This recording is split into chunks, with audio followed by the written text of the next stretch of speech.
Best बसमध्ये bomb असल्याची अफवा समोर आली आहे। नेरूळ इथनं येणाऱ्या 512 क्रमांकाच्या बसमध्ये बॉम्ब असल्याची अफवा समोर आली आहे। वडाळा बस डेपोच्या कंट्रोलला याबद्दलचा ईमेल आलाय। पोलिसांकडून एकूण 6 बसेसची तपासणी या निमित्ताने करण्यात आलेली आहे। प्रतिनिधी निखिल चव्हाण आपल्याला या घटनेविषयी अधिकची माहिती देतात। निखिल, काय माहिती समोर येते?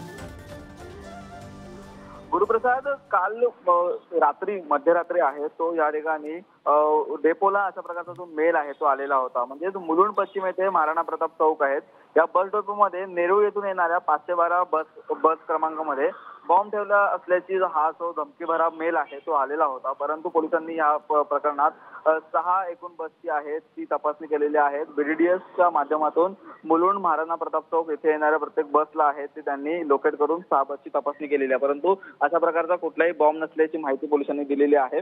तर वडळी बस डेपोला हा मेन कंट्रोल रूमला आहे तो मेल आलेला होता। या तपासणी अंती मेलवरील धमकी अफवा असल्याचं निष्पन्न झालेलं आहे। त्यामुळे कुठलीही धोक्याची घंटी यावरती नसून आता संपूर्णपणे जे प्रशासन आहे ते सतर्क झालेलं आहे।